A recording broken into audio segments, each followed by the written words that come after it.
You know, I don't know where to begin today. I'm going to start by stealing a line from Bobby Burack. He said this months ago. I can't remember exactly what he said verbatim. Something to the effect of, when the supply of racism runs out, or when the supply outpaces demand, the media will start creating stories of racism. Here on the channel, we call it mythical racism. That is exactly what it is, a myth.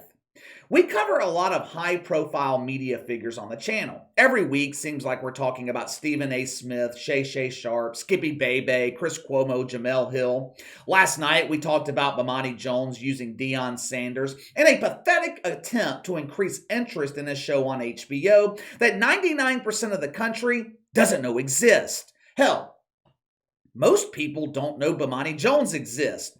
You walk up to someone on the street, ask them about Bomani Jones, they'll think he is a professor of African studies at Tuskegee. Most people we talk about are guilty of creating stories of mythical racism. They profit off the exploitation of their own community. But that's all it's about to them, profit.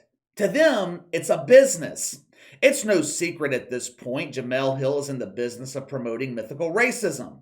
That doesn't mean Jamel Hill is a bad person. Just because I rarely agree with her doesn't mean I think Jamel Hill is poking pins in the doll, putting hexes on people. There's a big difference between someone profiting off exploitation and someone doing it for the purposes of evil. Joy Reid falls into the latter category.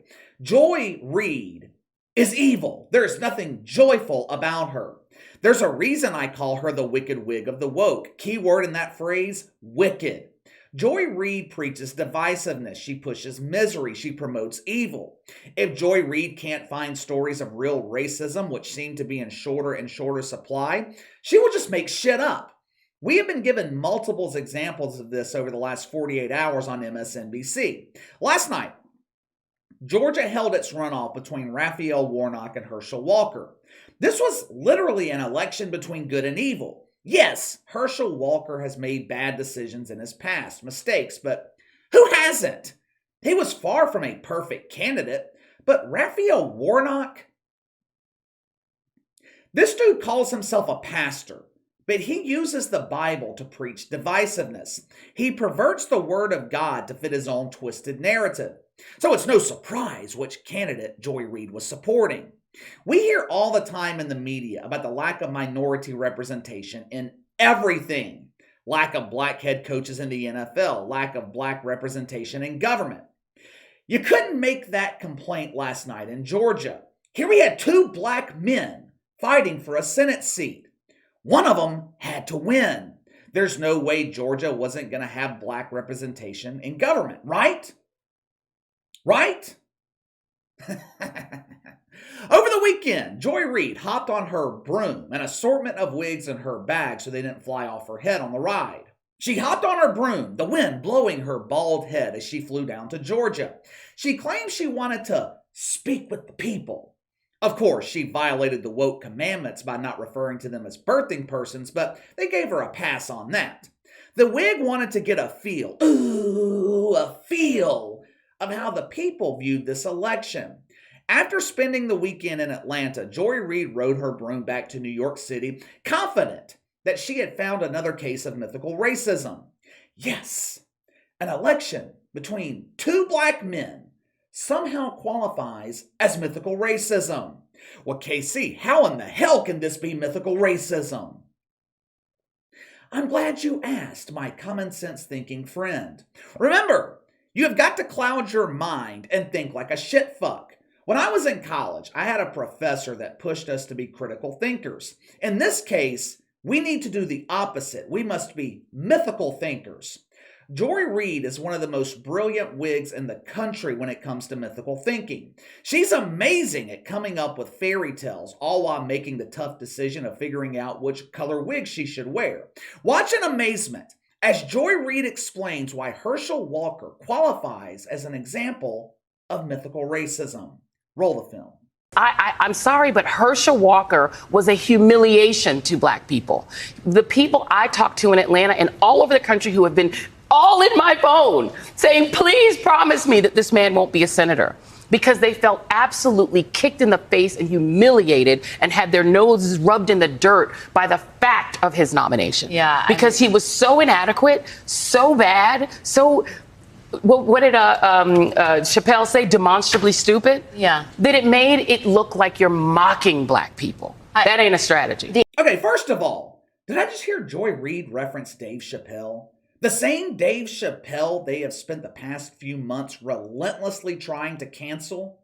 They have accused Dave Chappelle of all the phobias. Homophobia, transphobia, claustrophobia, malleophobia. KC, what is malleophobia? It's something Joy Reid will never be accused of being. Malleophobia is the fear of wigs. These people had tried to destroy the career of Dave Chappelle. But all of a sudden, when he says something that fits their narrative, Joy Reid extends the invitation to Dave Chappelle to the next woke wiener barbecue. Now let me make sure I'm understanding this logic correctly. According to Joy Reid, Hershel Walker was a humiliation to black people. The mere nomination of Hershel Walker was like rubbing their faces in the dirt. According to Joy Reid, black people were highly offended by this nomination. This man can't put a sentence together. He represents ignorance. He's stupid. White people will see Hershel Walker and think all of us are dumb.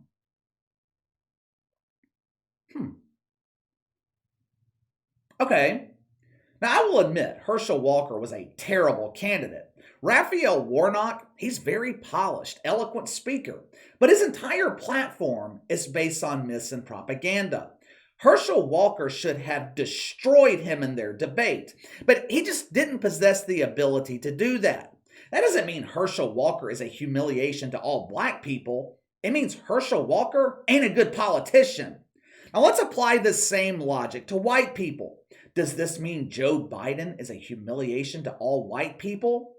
Hershel Walker, he can't put a sentence together. Joe Biden can't spell the word sentence. Half the time, he doesn't know where he is or what job he holds.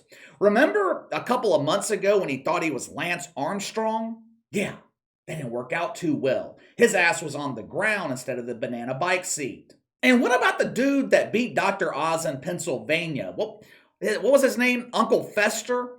That fucking guy looked like a character from the Addams Family with the IQ of a virgin who spends his time watching Star Trek with Mike Freeman.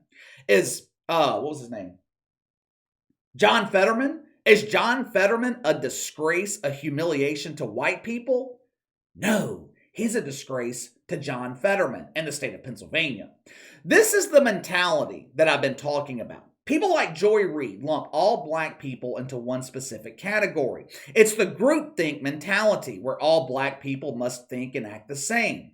If you don't, they pull what they like to call your black card.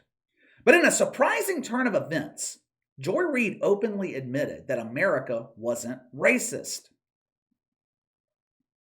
Yeah. I was shocked to hear this admission myself. The same masculine woman who has spent the last 2 years telling you how racist America is, the woman who insinuated Thanksgiving is rooted in racism, said America isn't racist. What was the reason? What brought about this sudden change in mentality? Watch for yourself. While I was down there, the word I heard the most, particularly from black voters in Georgia, was representation. Because if there are only two people running, they're both black. The one that proves, if you want to say that proves America is not racist, is clearly Warnock. Hershel Walker can barely put a sentence together. Hershel Walker literally, without any irony, used the word, and I'm sorry to say this word on television, coon, as a compliment about himself. And don't believe us. Mitch McConnell said they have a candidate quality issue. And so you're saying, Lindsey Graham, this is a great lesson for Republicans. The answer to solving your demographic problem is not to put forward a candidate like this of such low quality. It's an insult to black people, and they felt insulted. Okay, so you want me to believe that the lead pastor at the Church of Mythical Racism, one of the men responsible for dividing the country on race, you want me to believe he proves America isn't racist? I'm struggling a bit here with the woke logic. Now, I would imagine most people feel the same way I do because Joy Reid's ratings continue to plummet. 2 years ago, Chris Hayes was averaging between 2 and 2.5 million viewers on MSNBC. Today, he's down to a cool 1.3 million. Why? Could it be that his lead-in changed? Joy Reid has been the lead-in for Chris Hayes. When she premiered on MSNBC in the summer of 2020, at the height of the exploitation of mythical racism, Joy Reid was averaging over 2 million viewers every night. Oh, the memories. The last 8 weeks were considered prime viewing for cable news. The lead up and follow up to a major election, plus the runoff in Georgia, that brings increased interest from the audience. Casual viewers who don't watch news on a regular basis, they tune in during election periods. Almost every daily show on MSNBC, both morning and prime time, saw an increase in ratings over the last 2 months. Lawrence O'Donnell, he's up almost 60%. Stephanie Ruhle up 23%. The numbers for Chris Hayes are flat because his lead-in from the constantly changing wig colors hasn't been enough to attract a primetime audience. Ratings for Joy Reid are down 3% in the last 2 months. In an election period, they're down 3% from the 60% decline this past summer. In the span of 2 years, where did 1 million viewers go? The one night every week she decides to show up to work, Rachel Maddow's drawing 2.3 million viewers. So it's not like it's impossible to draw a respectable audience on MSNBC.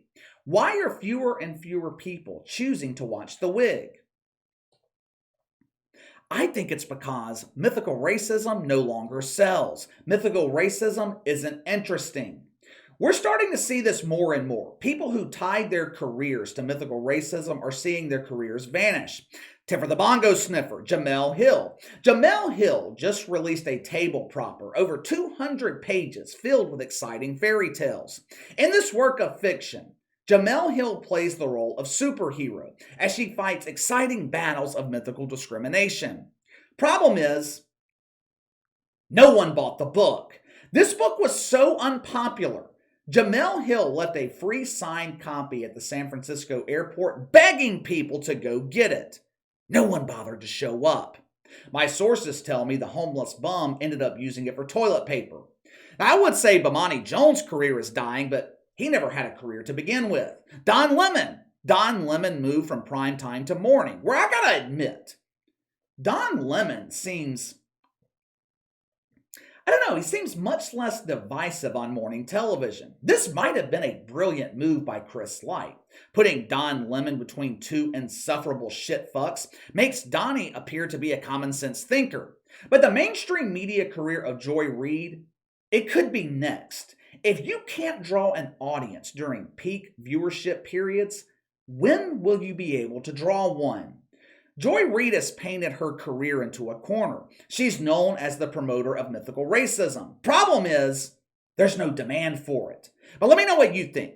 Joy Reid claims Hershel Walker is humiliating for black people, while also claiming Raphael Warnock is proof America isn't racist. If her audience in prime time continues to decline, will Joy Reid be on MSNBC by this time next year?